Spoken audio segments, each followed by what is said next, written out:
Today on the show, we are talking all about the first round of group stage games in the World Cup. It's just coming to a close yesterday at the time of release. And we're going to talk about Cape Verde. We're going to talk about DR Congo. We're going to talk about all the favorites and how they're looking. And we're going to talk some superlatives for the first week of a tournament. It's been a great time. You ready to go, David? I'm so ready to go. It's been a great first match week. Our expectations are always high for a World Cup, and it definitely lived up to it. The added teams, the new countries coming in for the first time, it's all been great stuff. It's been a joy. Let's get to it.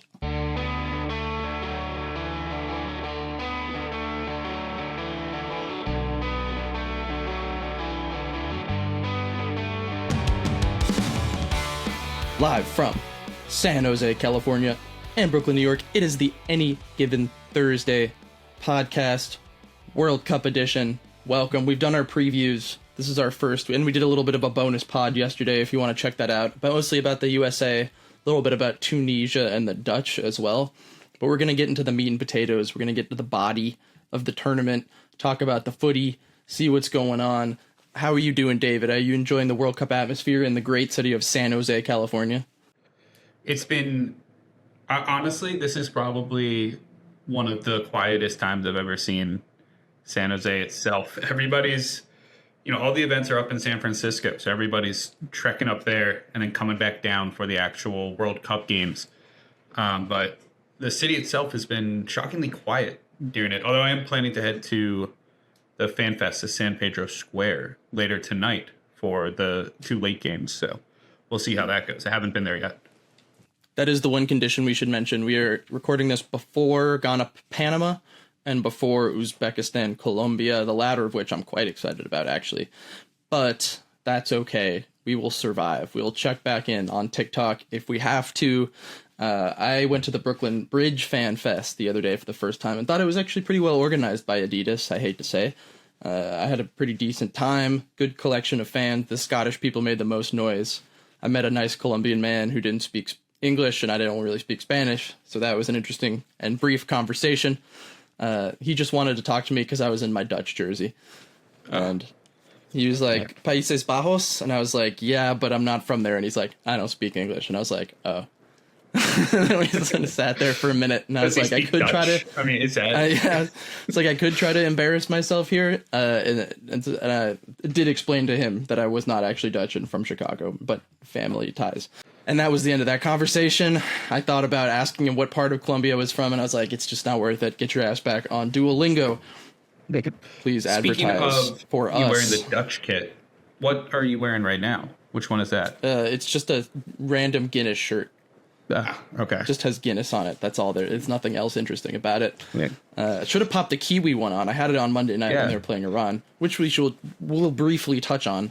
But I think just starting off here with some top stories, I think my number one takeaway here so far has been the depth in quality from the teams we've seen at the tournament so far. And I'm talking about the favorites, yes, but I'm mostly talking about these next couple of tiers of teams. So, like, how many teams do you think have actually played badly at the tournament that you could list so far? How many teams do you come away watching them and they're like, ugh, yuck? Yeah, I mean, not very many. I think the one that kind of stands out to me is South Africa. South Africa probably sucked. Playing the worst. And Tunisia. Everyone else, yes, Tunisia as well. And Paraguay were kind of humiliated, but that felt more U.S. than Paraguay to me. Yes, that's why I was not going to include them on that. I don't think Czechia are good either. Yeah, I think there's some countries that look bad compared to what we should expect from them. But mostly the bigger nations, right? Yeah, Brazil. That's my point. Portugal. That's exactly my Mexico. point. Yeah. I think part of why they didn't look that great is because these teams that are, would be ranked in the 30s and the 40s out of the 48 teams are actually mostly acquitted themselves really admirably. Even some of them who ended up losing by like 2, 3, 4 goals. Even little Curacao, who got battered 7-1 by Germany, gave it a go and showed some quality. They scored their goal. But I'm talking like Iraq, Jordan, Haiti, Congo. None of those teams won their football match. In fact, 3 of them, the first 3 lost. And I came away from all of those matches feeling like pretty encouraged about their quality of play, their approach to the game, which in all cases I thought was fairly bold. Like all had to defend, all had to sit deep at some point, but all gave it a real effort and didn't just throw 11 behind the ball the whole game. Even going on down the line, I thought like teams that did get results, Congo, obviously, Cape Verde, who we'll talk about shortly, Australia, Egypt, New Zealand, even Saudi Arabia. Like all these teams showed something that 4 years ago I'm not sure we were getting from this like bottom half of groups level of team. I think for me that's like my number one takeaway so far. There aren't really any games you can miss right now. You just don't know yet.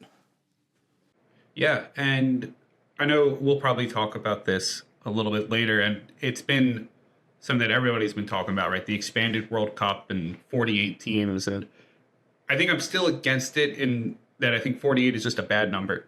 I don't like having the majority of teams shouldn't get through the group stage. That's my only real issue with it. It's just, it doesn't work well for me. But having these extra teams has not diminished the actual quality of the play. And it's made for a lot of really exciting and fun games from, I mean, basically from the teams you mentioned, you know, who a lot of them would not have been here in a traditional 32. Asia and Africa getting those extra spots have provided a lot of opportunities for some really exciting teams to come in that we normally don't get to see. And it's been really fun to watch them. Really impressed with the Arab countries too. Iraq and Jordan the other day. I was like, okay, you know, we kind of expected Jordan to show a little something, but Iraq did also lose 4-1 and Jordan did lose 3-1. But I came away from both of those feeling they were a little bit unlucky, a little bit hard done to lose by that much, and also that they really made Norway and Austria respectively work for those results, like quite hard. Harder than they probably would have liked. But the two main stories, we have to talk about Cape Verde and DR Congo. Starting with Cabo Verde, or should I say Green Cape, who shut down the betting favorites to win the World Cup 0-0 in Atlanta, Georgia, and that is Spain. How the hell did they do that, David? What the hell happened? Yeah, it was an incredible performance. I'm going to try really, really hard to say Cabo Verde, because I know that's how they want us to say it in English now, because previously we were translating only half of their name. Yeah, it doesn't make any sense. And that just doesn't make any sense. Doesn't really make sense. They're so difficult to break down. And I think part of it's like, if you watch that game, you'll see whenever Spain wanted to build something, Cabo Verde were in this great zonal pressing at the top, and it forced Spain to go wide almost immediately. They couldn't build centrally. And that's something, as I was preparing for our Cabo Verde breakdown as a debutante, right? Because we're going to put out an episode about that. Something I was looking at that they do in a lot of games. And it is the perfect opponent for that to work well against, right? Spain really want to build centrally. And if you can take that away from them, you really limit what they can do. And then the back line was just incredible the whole game, right? They were superb to a man. I thought a guy that we're going to talk about, because we've already talked about him on this podcast, Roberto Lopez, was exceptional. Pico from Shamrock Rovers quickly became a pod favorite back when we were covering Shamrock during their Conference League seasons.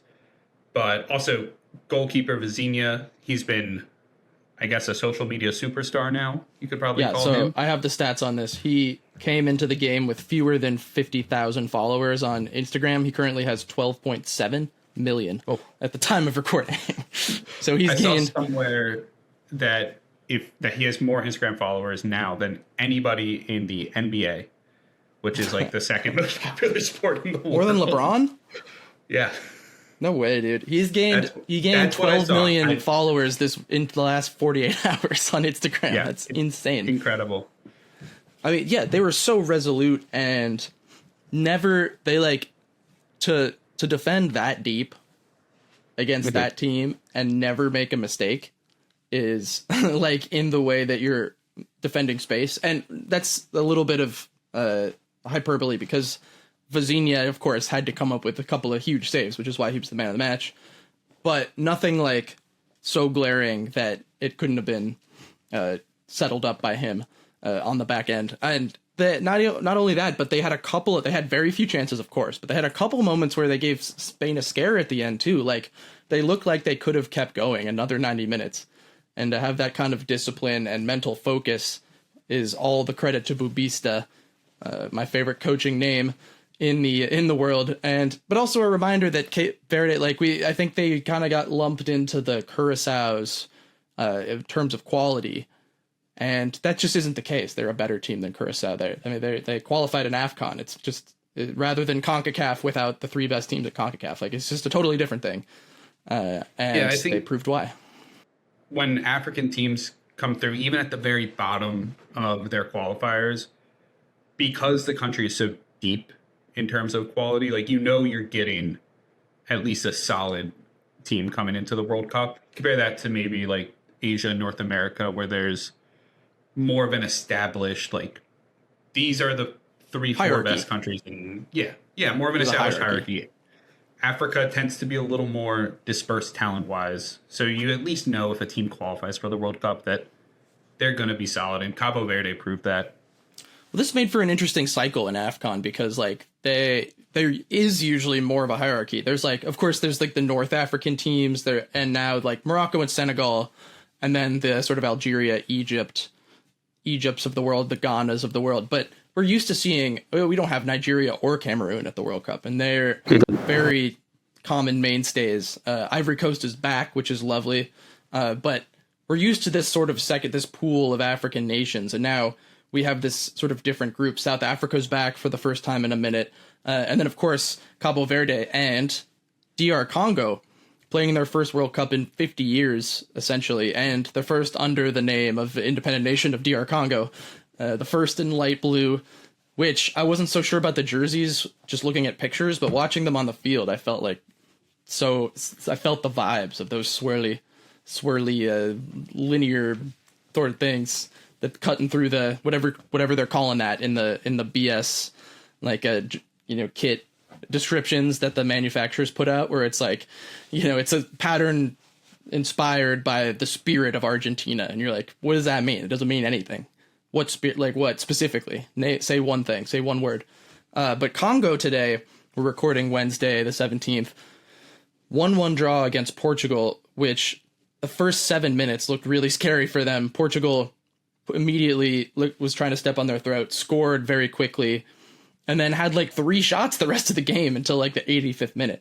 So, and Congo scared them so much that I thought they were the more likely team to actually win it in the last 15 minutes or so. Like, they had a few chances, and I think Akambu was the one who a lot of those fell to, and he just looked like he'd maybe run a little too hard and was a little bit frazzled when he got those chances. But Congo could have won this game. I mean, they were fantastic.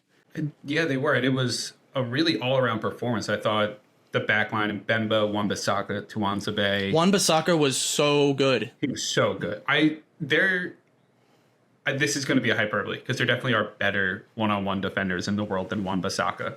But he might be the best one-on-one defender in the world. I mean, he's perfect in this setting. In a tournament World Cup setting like this, when you have a team who will be more on the back foot and have less possession, he is like the best guy you can pick, really, in this very specific context to shut down people in 1v1 situations. Like, he shut down Neto for 65 minutes, and then he shut down Leao for the rest of the game. Like, no problem. Barely got by him once. Incredible. Yeah.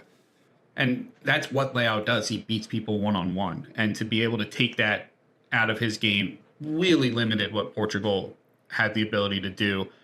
And we'll talk about this more because I see Portugal in our rundown later on. But Portugal get to them later. Inflicted some wounds upon themselves, I thought. But yeah, you have to be a quality team to make them pay for that, because there's so much individual quality in Portugal that even if they hurt themselves, you still need to be a good team to take advantage of that. And the last main story here is just the stars showing up this week. Like, it was a little bit of a soft launch into the tournament because we had all the CONCACAF teams played first. Then we had like the weird midnight games over the weekend with some of the less famous footballing nations. And then gradually we've started to get to the favorites of the tournament. we had Brazil, then, Holland, and then finally this week, everything's kicked off. France, Argentina. Yeah, we'll talk about Holland. France, Argentina, Spain, all sort of like in a row this week. And since Tuesday started, we have just had this crazy run of these star, legendary, famous attacking players absolutely banging in the goals. We had Mbappe on the brace, Holland, game after, brace. Messi, game after, hat trick. His first World Cup hat trick. Just kind of crazy. Kane today, brace. Like, just kind of in succession. Ronaldo, and notably absent from that. Interesting. But it's a very rare thing to have this, like, 24 plus hour period where stars just perform like stars on a World Cup stage. It just doesn't really happen. And we already have insane goal totals from this first round of fixtures, both team and individual. And I wonder if the Golden Boot race is going to be like 12-13 this time around. It's with the addition of the expanded extra round. It's looking like a high goal total in the World Cup, which is great for us.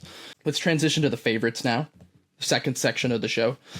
Because we had a pretty mixed bag, I'd say. There was the good. We just watched England beat Croatia 4-2 in what is a second half that might have been the most fun English performance since 1966. Like, they were absolutely flying around, and I don't know they were okay in the first half, but whatever Tuchel said to them that had them they were late 5 minutes late to the pitch. So. Yeah, he must have really laid into him, because it felt like England kind of took control of the match early, conceded, got a second goal, took control again, and then right before half, they fell into that Southgate pattern of sitting really, really deep out of possession, not really affecting Croatia in their build-up, and they paid for it with two really nice Croatia goals.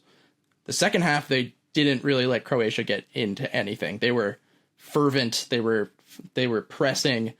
I have not seen an England team attack with that much ferocity and pace and relentlessness literally ever in my lifetime. It was kind of incredible. And having Kane and Bellingham just roaming around everywhere, picking up the ball all over the field. They really they can do kind of anything they want in attack. And this is the kind of the breaks off thing everyone's been longing for with this roster for the last few years. So I thought mostly really positive for England, other than maybe Jordan Pickford.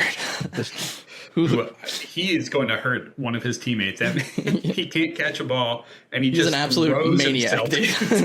Such a maniac. Yeah. He's such a maniac. You want to say a nice word about England before we move on? Can you force yourself to do it? This is going to be tough for me, but I do think attacking wise they looked incredible. Jude Bellingham, Harry Kane played off each other so well, and the first 10 minutes after half, like you were saying, nobody has had as good a 10 minutes as that 10 minutes was. That was the best we've seen in the tournament. It was constant pressure on Croatia, who I don't know if we'll talk about them anywhere else in this. Probably not. No, but Croatia's midfield just got overrun at points as Too well. Old. Yeah, and that played perfectly into England, who have, they're not a pacey team, but they're so lively.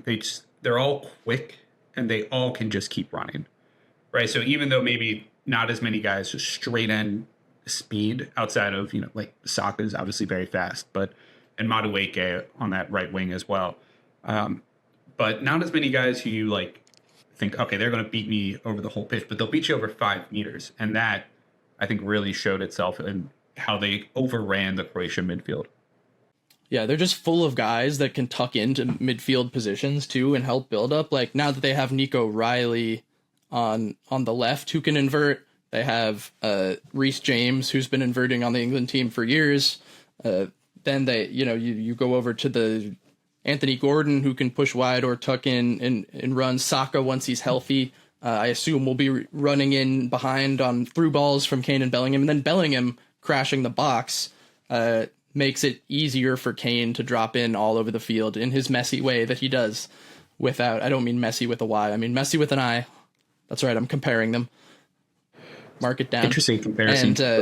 And without clogging up the space. Like, they just have, they can kind of play all over. It's looks pretty good. But yeah, Croatia, I think might just be past it with this version of the team. So yeah, watching Jude Bellingham and Harry Kane together kind of reminded me of Milan in the mid 2000s when Kaká was at his best, because that's kind of the same type of player that Jude Bellingham is. I think Jude's a little more physically gifted than Kaká was, but the way they can drop the striker in and still have that presence up top is, I don't think there's any other team besides France that have the ability to swap players around and move positions as fluidly as England do. Funny you say that, because I thought you were going to go with Weston McKennie and Malik Tillman. Am I right?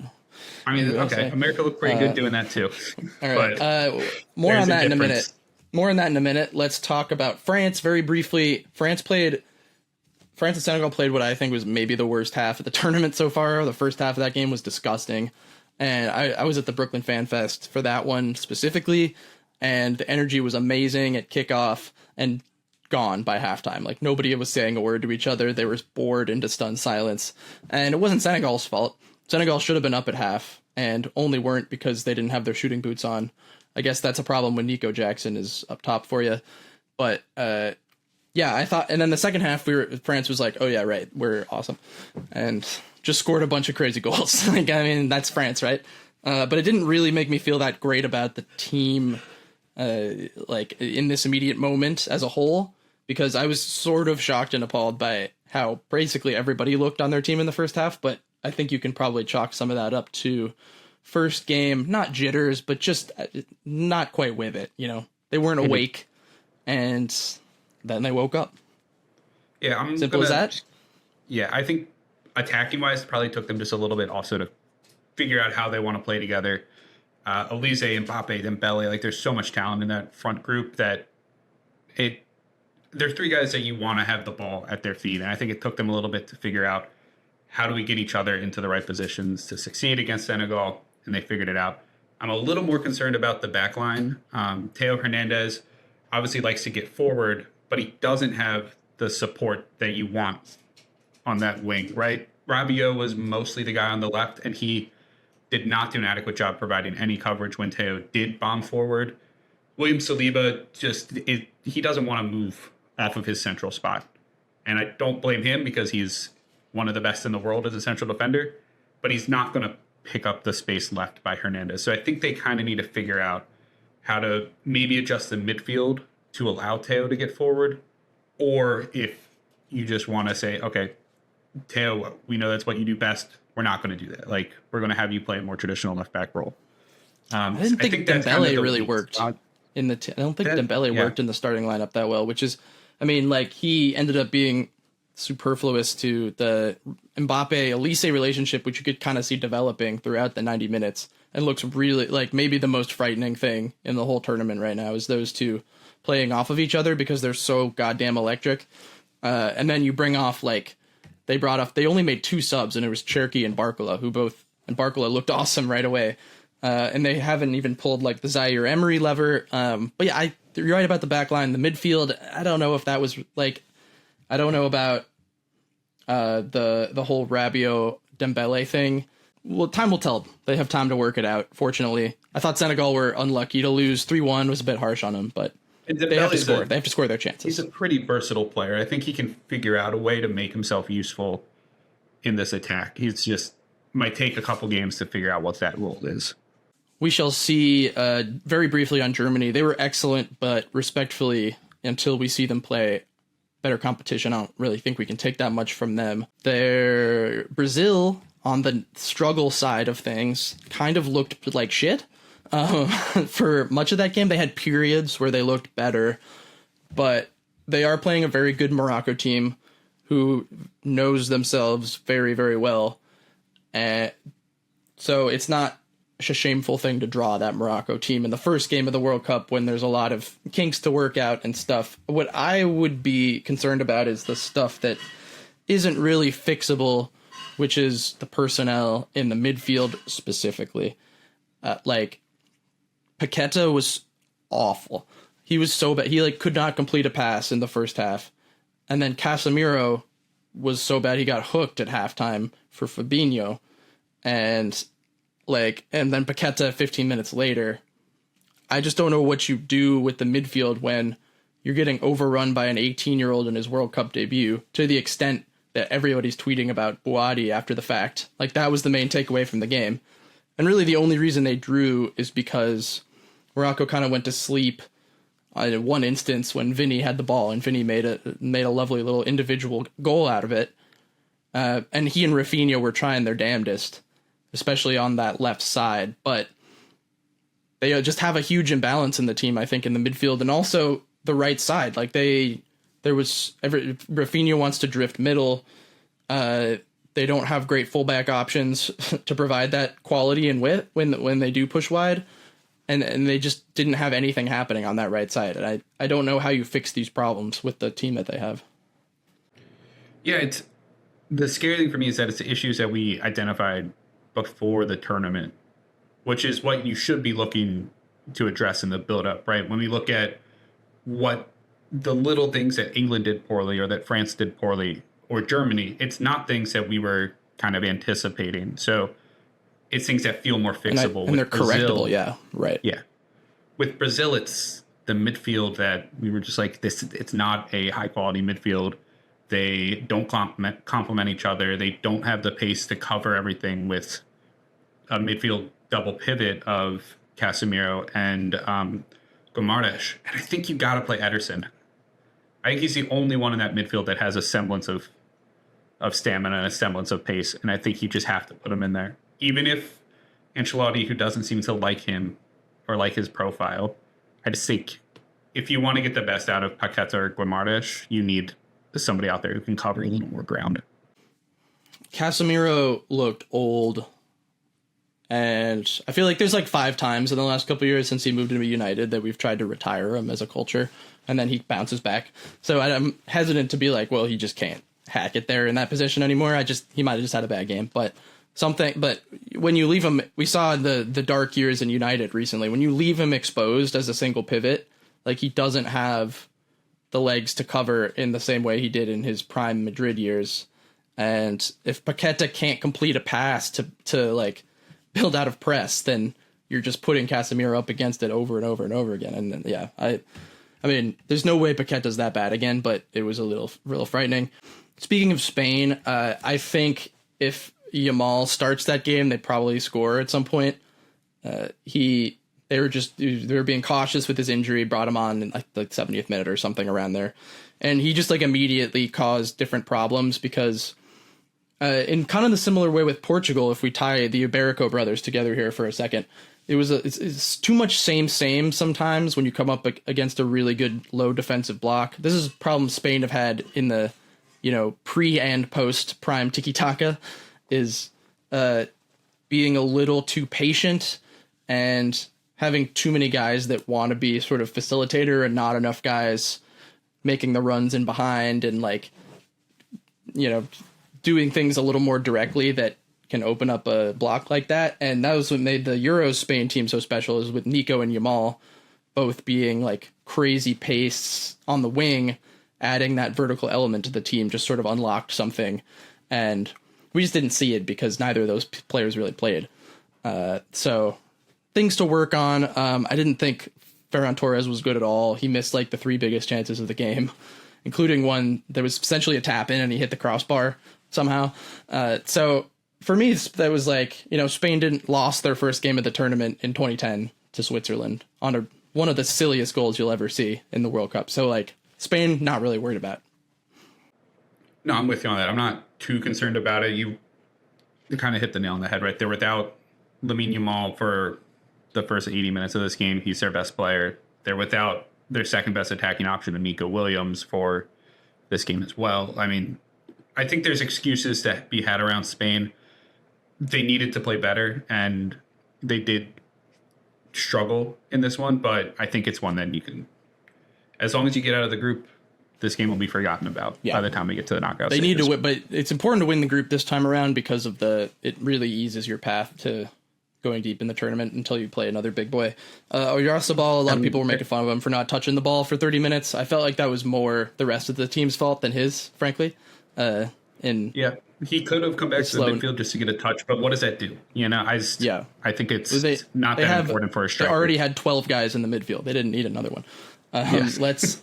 And Portugal, I thought, had kind of similar issues. Like we expected a Portugal draw against Congo to be like Ronaldo's fault, and it really kind of wasn't. Like if Gonzalo Ramos started, would they have had a better chance to win? Yes, I do think so. Yes. But was Ronaldo the primary takeaway here for me? Also, no. I thought the balance of the team seemed off, like, for a lot of that game. They created frighteningly little and looked kind of exposed when they turned the ball over too, with the pace of Congo going the other direction. Visa and Bakambu both caused them problems. I thought it was cool from Congo actually to play dual strikers up there. I thought they played well off each other. That's conversation for a future episode. I don't know. They didn't have a lot of width. They didn't have anybody who looked like they wanted to take on 1v1. And when they did, Wan-Bissaka was in the way. It felt like a lot of similar types of players in the same areas. You know, we're talking like, Vozinha, Bruno Fernandes, Bernardo Silva. It's a lot of carryover, right? Mm-hmm. Neto even. Yeah, a lot of guys that want to create out of that central position right when you're entering the final third.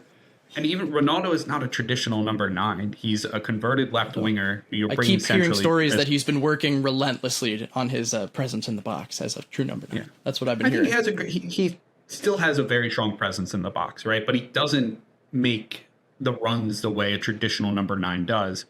And when you have all these guys that are creative but not finishers, you kind of want that traditional run because that's what their brain is triggered to look for, right? They're not going to look for the kind of Ronaldo style runs, and they're looking to play the ball through the back line where he's looking to come in front of the back line to get the ball. And I think it doesn't work very well. And then I also thought once they brought Leao on, I thought Cancelo and Semedo did a terrible job of giving space on the left wing. If you're going to, and I guess to a lesser extent as well, you can throw Neves in there as well. But if you're going to have a guy like Leao, and that's going to be your main attacking threat, as it was for them in the last 20 minutes of this game, get out of his way. Don't stand in front of him and stop him from being able to get to the byline. You know, you're bringing. He wasn't very good either in his cameo. Yeah, they kept bringing extra defenders in his way, which completely neutralizes the couple times he was able to get the better of Wan-Bissaka. And I think if you're going to make that your primary attacking outlet, you need to give him space, and you need to have the fullback needs to be coming inside of him, right? The way that he and Teo did when they were at their best with Milan. It's not going to work with this Portugal team if you're going to have Cancelo sticking on the outside of Leao. It's not going to make the team any better. And at that point, why are you subbing him in? They just had to play faster, too. Like, they're too slow moving the ball side to side. Just improving the pace alone, I think, will help them. Some stuff for Roberto Martinez to figure out for sure. The last thing I wanted to say about the favorite stuff here, if you want to hear about the Dutch, listen to our bonus episode yesterday, where I complained mightily about Ronald Koeman's coaching performance against the Japanese team. Are dual 10s the new thing for the favorites, David? Because we have famously Germany sort of starting this trend in 2024. We just saw Kane and Bellingham kind of replicate that in some way, although Kane is also the striker. And then for 10 minutes, we had Bellingham and Morgan Rogers and Kane on at the field at the same time, which by the one thing I didn't mention about Tuchel, 20 minutes to go, three-man change, basically hooks 3 of the forwards for 3 different forwards. Awesome. Ronald Koeman, take notes. Take notes. Take notes and attack. Trying to go kill the game. That's how you do it. And then the United States, of course, we also talked about in that bonus episode, utilizing the McKennie and Tillman double 10 sort of situation. Is this the new thing? It's almost old school too, in the sense that this is what Argentina used to do, France used to do, Italy used to do back in the 80s into the 90s. It was pretty common. And I think it's if you have the right players to do it, it seems like it's working really well. It creates a lot of difficulty for the back line because you can't man mark when you have three guys in those attacking positions, especially with how attackingly talented fullbacks are with all the teams you mentioned. And it just creates a lot of mismatches and difficulty covering that space. So really like seeing it. And there's just so many good 10s in the world right now. So many great players who can fill those roles. So I would love to see France do a little bit more of that, frankly. Instead of feeling the need to have Tchouaméni and Rabiot like cleaning up everything all the time when you're playing a lower block, having Cherki out there too with Dembele. I don't know if that specifically works, or Zaire Emery or something that makes them a little more open. But I do think it seems to be a response to like 2022, 2024 Euros also, where there was a lot of sort of more sluggish games. The favorites like didn't seem like they had as many ways to break down low blocks and score against, the weaker opposition. And I'm hoping that this is a response that's here to stay for a little while, because it's fun to watch. Next section here, we're going to do a little CONCACAF check-in. Again, talked about the United States' amazing debut already on Bonus Pod. Go listen to that. But let's briefly talk about Mexico and Canada, who I both thought were okay in their debut. Mexico had the advantage of playing a really terrible-looking South Africa team that gifted them a goal and also offered nothing the entire game. They were under virtually no goal threat for 95 minutes. And they had the Azteca behind them. They didn't have to do much to win that game. I didn't think they created that much, but they did play with some energy and pace at times. They had this star turn from Quiñones. Mora got out there for a little bit. I don't feel like I learned that much about them, though. No, it's hard when you go against a team that doesn't play very well. And a team that also got themselves into trouble, right? The red card in the 49th minute. So we're not going to see a lot from Mexico to kind of take away for the future. They get the 3 points, which is what's really important. Like, they're going to get out of this group now. They'll be fine. And yeah, I am a little concerned about the Cesar Montes red card, because the depth in the back line is something that we highlighted as maybe cause for concern going into the tournament. So that's going to be tested against South Korea, who probably looked the best in Group A. But it's going to be, I think this game is probably where we'll actually learn how far Mexico could go, because South Korea will actually test. Yeah, we'll find out tonight. Canada, meanwhile, I enjoyed watching them. I found them super frustrating too, which is a thing that I have gotten a lot with this Canadian team in the past couple of years, because they work so hard. They put themselves in good positions, and then they don't finish their goddamn chances. The number of decent chances and half chances that they not only missed, but don't even put competitive efforts on goal was infuriating to watch. And Jonathan David was the main culprit for the first half, especially. He had a pretty rough game. They were eventually rescued for a point by the old head, Kyle Larin, who's been around for this whole rebirth or birth, I guess, of this Canadian project way back when.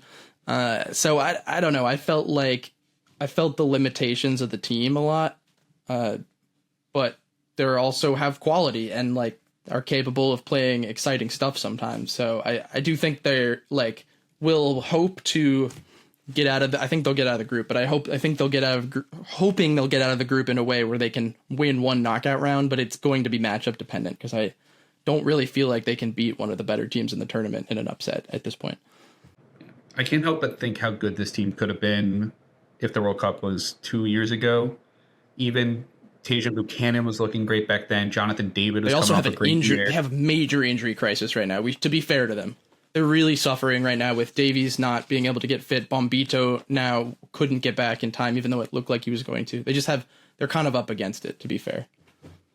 Yeah, it's kind of unfortunate. It's just unfortunate timing, I think, for Canada. Jesse Marsh built a great project, but a lot of their players are just coming into this on either, like you said, injuries, some of them on bad form. And yeah, but I think overall, I think this is a positive takeaway. You're playing a decent Bosnia team, pretty resolute team, strong defensively, and you created a good amount of opportunities. You just couldn't finish them, which, I've seen that movie before. But they just simply need to finish more chances. That's it. If they do, they can surprise some people. If they don't, this is their ceiling. Haiti was pretty impressed with them. They lost to Scotland 1-0 and pretty much matched them in quality of play, I'd say. Scotland is a different conversation, but I think Haiti overall can be pretty proud of how they played and might be more challenging for Brazil and Morocco than we thought before. Not that they will get points off of them, but I think they can give them a little bit more of a scare, at least a competent performance. And Curacao, while they got battered in the end, in the second half mostly, there was like a 30-minute period there where, there was like 15 minutes where it was 1-1. And I thought and I was impressed by the bravery of not just completely parking the bus as they probably should have, realistically, and open themselves up a little bit to play. I thought that was valiant, and it made the game more watchable. And I'm sure they didn't want to ship 7 goals. I wish it was 5, but and Germany was Germany's not really known for respecting a scoreline in the World Cup when they have their tails up like that. And that's the wrong team really to come up against for them in their first game, but I still enjoyed it and they should be proud. Yeah, it was I think in the first half, I was very impressed by them. Second half, you could tell the game just kind of started getting a little out of hand. And once that happens, like you said, Germany, they have a history of running up some score lines against teams. They sure do. They expended a lot of effort in the first half, and I think they just got tired too. Panama is about to kick off, so we don't know. But Ghana, who knows anything could happen in that game. Probably not very many goals, though. That's CONCACAF. Why don't we come to our new superlatives section, David? You ready for this? Okay. We're going to go through best and worst of the week so far, and you're going to see if you agree with what I've written down here. You ready? Okay. Yes. So best team in the round so far, disqualifying Germany. Before that English game, I was going to say that it was probably the United States, if you can believe it, but now might be England, right? I think they're in the I think Argentina would be the other team I would throw in that Argentina conversation was good as well. But yeah, I thought England looked great. The U.S., I think, probably had the best performance compared to expectations of any team. But yeah, I think overall England played higher quality competition. Probably say England, against Croatia. That's I'd give it an edge to England, but the United States not far behind. Who was the most disappointing team of the round, aka biggest fuck up? It's got to be Tunisia, right? Yeah, I don't think we can go. I mean, maybe Portugal as well. Portugal was pretty bad. Falling to a 0-0. But I want it to be Tunisia so I could get off this zinger. Yes. You ready? Eagles of Carthage. More like Eagles of Suckage. Got there, dumbass. Hervé Renard's going to shut me up next game, to mark my words, when he eliminates the Dutch in a week's time. Yeah, I'd say there's a lot of major favorites here that weren't great, but none of them lost, so I didn't put them in this category. Best game, I literally wrote down before the England game. I don't know if there's been a signature game yet, but I think that was it. I think England 4-2 Croatia was the signature game so far, but there's been a really high volume of dope games that you wouldn't have necessarily expected. We've already talked about, Portugal, Congo, which wasn't just a surprise draw. It was really entertaining. I thought in the more hipster category, Iran, New Zealand, yes, and Austria, Jordan. I was hoping you would say those Iran, two New games. Zealand. Iran, New Zealand, and Austria, Jordan. You had a great point that will tie into our normal podcasting sphere that I think you should make here for the episode, which is what? I don't remember. What was I Europa Conference League, baby. Come on. Oh, yeah. These are like the Europa Conference League versions of the World Cup, right? These are the teams that are, they're not going to have the biggest stars, but so they make a couple mistakes and just keeps the game a little more interesting. If you have teams playing perfectly, it's boring. The sport, a perfect game with a 0-0 is, it's a old thing that they like to say in Italy. Old Italian adage. Defending. Yeah. But I think it's kind of true. If nobody makes a mistake, nothing exciting is going to happen. It's not fun. Yeah. And these teams, they combine the quality to punish teams for their mistakes with not enough quality to fully stop themselves from making any mistakes. And it makes it for very interesting, fun games. Exactly right. And also both teams in both of these games felt like they had a chance to win. And when you, in competitive groups, when you're underdogs, you got to try to take your chance when you get it. And so they're both going for it. You know, they weren't trying to take a point. All four of them were trying to win. This applies less to national teams, I think, than it does to club teams. But a lot of teams at the highest level play the same style and don't take a lot of risks. Whereas you get teams like Jordan and Curacao and Iran, and they came out and they took risks and they played a style that's kind of unique to their culture and what they do in their domestic leagues and how they develop players. And I think it's part of why I love the World Cup every time, right? Because every nation develops teams and players a little differently, and you can see that reflected in their national teams. How much wood could a Chris Wood could? Chris Wood could all the wood. This is one I'm going to jump ahead here, but most times chesting the ball in a match had to have been Chris Wood, right? The man had the ball, and the ball lived on his chest in that game. It was fantastic. I have such a deep crevice there when he retires from all the times the ball. He's got a huge gap in his sternum. I thought the other game that people have really mentioned as enjoying was the Dutch and the Japanese, which had a bit of quality. It had it was, I think, one of the more engaging tactical back and forths. There was a lot of sort of feeling each other out and a little bit of mid-game adjustment. People really liked that. I obviously did not. The worst game so far, I wrote down Switzerland, Qatar, because, I mean, the Swiss weren't terrible, and they created huge amount of chances in XG, to be fair. But it was and Qatar ended up with a bit of a smash and grab in stoppage time, which was kind of silly. And I just didn't feel like it was the Switzerland we really wanted to see. And I didn't think Qatar were very fun to watch. But there hasn't been that many bad games, so I wasn't really sure what else to say other than Scotland Haiti, which wasn't a good game of football, but felt rude to put on because the supporters, it was such a great atmosphere for both, sets of fans who have been so excellent. Yeah, I think there's obviously been two games that were pretty bad, but mostly off the back of just one team not playing well, and that's Sweden, Tunisia, Mexico, South Africa. But I think there you can kind of just lay the blame at the foot of one team, for how they approached the game. And Sweden was fun to watch take advantage of Tunisia. So I don't know. It speaks to the quality of the tournament. The football of the tournament so far is that had a hard time coming up with an answer to that question. Yeah, and just to touch on Sweden, since I don't think we have another opportunity in this rundown to do so. The combination of Isak and Gyökeres, who had only played together once before, really looked good. That's something that we haven't seen from Sweden yet because of injuries, but man, if they're playing well together, they could definitely go on a surprise run. That's one of the better attacks in the competition.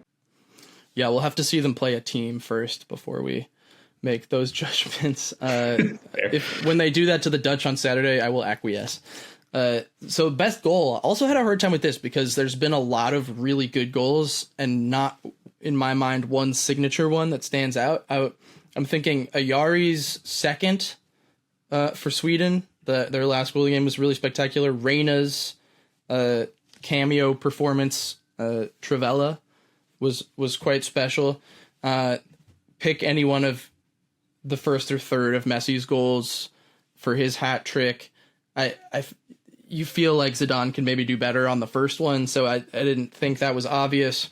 Mbappe's second, France's third was quite gorgeous. Also felt the goalkeeper could have done a little bit better. But they're hit with such pace that feels harsh.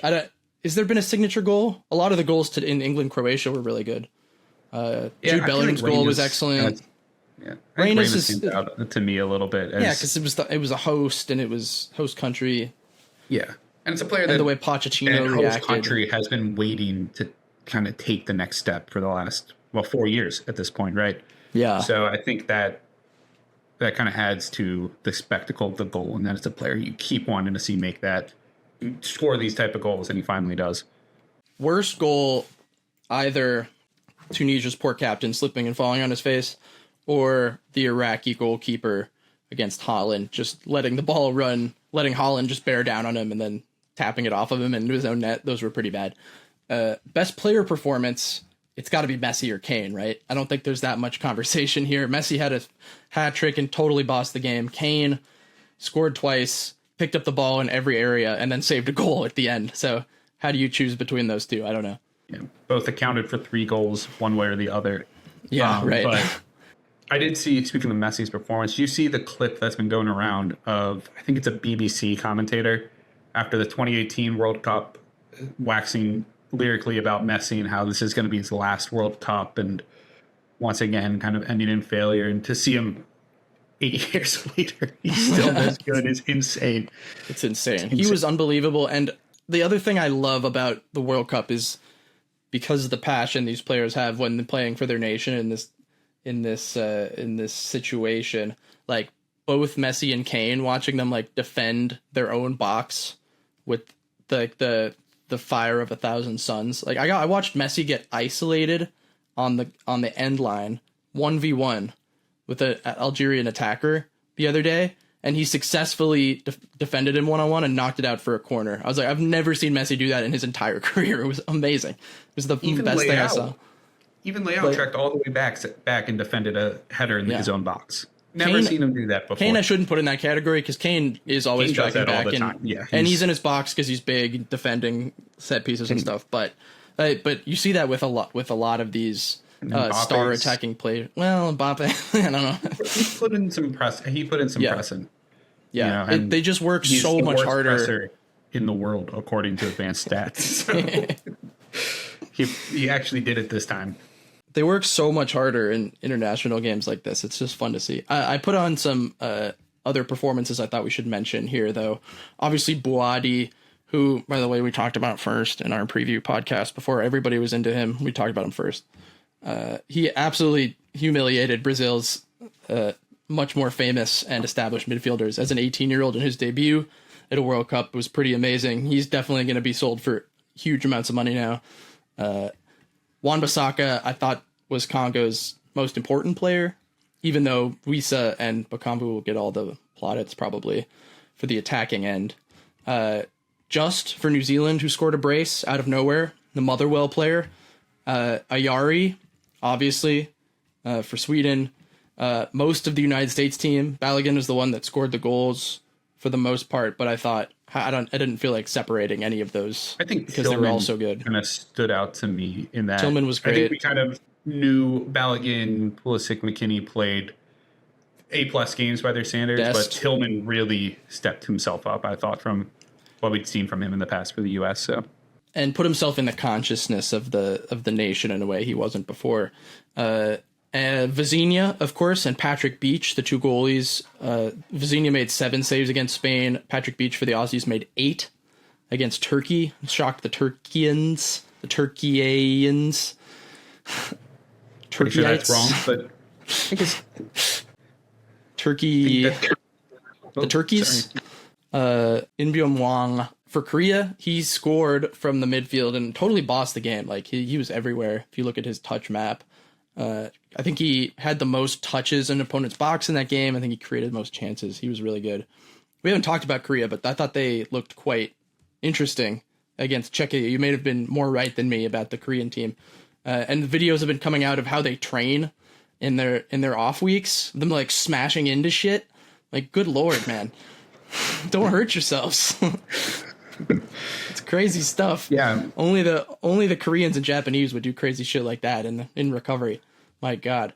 Worst player performance, it has to be Sithole, right? The poor South African midfielder, holding midfielder who conceded basically gave the ball away for the first goal and then got his ass sent off right at the start of the second half. Or was it right at the end of the first? I can't remember. It's been so long ago. I can't remember anymore. He was an absolute travesty, and he's been getting mocked ever since. I feel bad for the guy. There was a question of whether he'd even be the starter in that position, I think, and now I bet he wish he wasn't, because that was rough, man. It was one of the worst performances I can remember at a World Cup, like from a singular player, you know? On debut, too. There was a lot of talk about why is Sithole starting? Like, he shouldn't be in the starting 11, and I think we saw why. Poor guy. 2 guys that came on for South Africa's midfield as well to cover for Sithole also had atrocious games. So maybe it wouldn't have been any better even if he hadn't started. You might have been right about the Koreans. You might have been wrong about the South African team. Yeah. Most of the Tunisians could have a go on this too. Kind of funny that the 2 worst performances of the week were African nations, and the two most inspired performances of the week were African nations. Not to mention Morocco kind of outplaying Brazil. Biggest surprise, it's Verdean Congo, right? No question about it. Yeah, no question about that. I have best off-field moment, which I think is a tie between the Scotland fans, just in general, in the Boston, Massachusetts area, and specifically at Fenway. It was one of my favorite series of videos I've ever seen. Never wanted to be at a baseball game worse. And then the Algerians in Lawrence, Kansas, I thought were pretty spectacular. This whole relationship that they've developed is really cool, and I think they get joint credit for that. University of Kansas is going to have to play some games in green and white next year just to honor Algeria's presence. Very cute. How about most annoying thing about Fox's coverage so far, other than everything? There's so many options. Alexi Lalas is always a great nomination in this category. Oh man, the stuff that him versus Zlatan is just fantastic. I dislike Zlatan as an analyst. However, I think he is the perfect person to deal with Alexi Lalas, because no other analyst is going to just call him out and make him feel bad the way Zlatan Ibrahimovic can. It's great to see. And then Henri's reactions to Zlatan are always good cinema as well. He has that one like blue steel face that he does. I don't understand what is in Alexi Lalas's riders. Like, how does he keep getting on these main desks? I know they have to have an American, but I know, but everybody hates him. They get terrible press for it. He's an outspoken conservative. Fox is always going to keep him around because he can double down on political issues in a way that they want us to have to talk about. Speaking of political issues, I'm very pro-immigration and I'm pro-giving out visas. We got to kick James Corden out of our country. It's got to happen. He did. Yeah. He left. He moved. He lives in London and again. Now he's back. So has anyone actually watched that show once? Is there a single viewer? It was, I think Ian Dark mentioned it 6 times in one half. It was outrageous. It's not his fault. That's every broadcast. No. Fox is just pumping this stuff. Not to mention going to commercial for every one of these stupid ass hydration breaks. Switch to Telemundo. Do yourself a favor. Watch it in Spanish. Learn some Spanish. I listened to the whole Argentina Algeria game in Spanish. It was an absolute joy. I wanted to see how long I could say goal after a Messi effort, along with the commentator, and I made it about half the time. And that was just the first of a series of 3. It's incredible stuff, and I could listen to him say Benzabaini over and over and over. Delicious. And Cuti Romero. So good. Yeah. Hydration breaks, half the commentary teams. The fact that they have to put the strong Holden pair on every single big game of the tournament. First of all, God, give them a fucking off day. Like, they must be exhausted already after they've done like 5 games already. They're flying around to each of them too. They're all over the country already. They did the US game at night in LA on Friday, flew out and did the afternoon game in New Jersey, Brazil, Morocco. We have other teams that are fine. We don't need Stu Holden on all of these. We could do a whole podcast just complaining about Fox and soccer coverage in the United States. A very quick James Rodriguez check-in. Buadi, we mentioned. Jan Diomande, we disqualified from this award because his profile was too big coming into the tournament with the Liverpool and PSG connects. Well, he came out and he had a great performance in the Ivory Coast Ecuador game. We didn't even talk about that. That was a really fun game. Yes, featured a late Amand Diallo winner. I thought Ecuador was kind of unlucky to lose because they were really good in the first half. But those are just 2 really solid teams. Enjoyed that immensely. Vuskovic started for Croatia today. Tough day for the whole Croatian defense, so we moved past that. Monzambi came on in the second half for Switzerland, but couldn't make anything happen. Gilberto Mora had a cameo as well from Mexico, but would love to see him start one of these games in the group stage and try to get his feet on the ground here. Only a few of our guys actually started, so it might be a building into the tournament sort of thing for our non-Buadi and Vuskovic contenders, but we shall see. And anything else to say here? Debutants, we mentioned Cabo Verde, of course, Curacao, Jordan. Uzbeks haven't played yet at the time of recording, but I'm really looking forward to watching them tonight. You mentioned Comenencia in passing, I think, during our James Rodriguez episode, but I thought he looked really good despite the result of that game. So I just want to throw myself a little bone there, toot my own horn for a second for pulling him out. But yeah, I think the second round of games is usually the most important one. That's when teams start locking up qualification. Teams that struggled in the first game have to have a response. So this is probably the most important group of games throughout the group stage. This is when I think you start seeing who's legitimate contenders, because any team can have one bad game, but if you don't respond well to it, that's when we start to have serious concerns. And it's pretty common to start slow for some of the big teams too. I wrote down a couple of games to watch heading into the next round. I think some of the marquee ones, Norway and Senegal, is going to be a banger. Two teams that are clearly below France in the pecking order, but both very dangerous, and finishing second versus third in this group could be pretty important in who you draw in the round of 32, assuming both will get through. Norway looked flawed in areas, but also incredibly dangerous going forward, which is about what we expected. And Senegal, we mentioned, has some maybe finishing issues, but looked like the core of the team is still pretty settled. I think Argentina-Austria is interesting just because of Austria's play style. We didn't really talk about Argentina because it was such ended up being a pretty easy 3-0 for them, and Messi was the main story, but I really enjoy watching Argentina play. They really just picked up right where they left off from their last competitive match, which was like 6 years ago at this point. And that same sort of I'm not sure there's a better press-resistant team in the world than Argentina right now. They are so confident building out of tight spaces and then attacking so quickly once they make the decision that they're going vertical or whatever. And almost seem like they make mistakes, but it never seems to affect them because the level of intensity they have in recovering the ball after turning it over is elite. Really like watching, and of course they have Dibu just watching over everything like an guardian angel in his box, which is just fun to watch. I think that's going to be stylistically with the gegenpressing Austria provides. It could be like 5-1 Argentina, but should be a good watch. Netherlands-Sweden is super important because Sweden looked like world beaters against a frankly terrible-looking Tunisia team. The Dutch have to win. Germany-Ivory Coast, I think, will be good. It'll be a better test for Germany to see where they really at, because their weakness is, the defense in some ways, and Ivory Coast has such pasty, youthful fellas, including Diamande, just sprinting at them at all times. So that should be entertaining. On the more hipster side, Jordan-Algeria, two teams that both lost and I thought showed pretty good quality in how they play. New Zealand-Egypt, come on. Chris Wood versus Mo Salah, the battle of titans. And Scotland-Morocco, I think, is a big game, even though Morocco is clearly a better team, but that'll be a crazy atmosphere in Foxborough. And Scotland will be desperate to get something from it.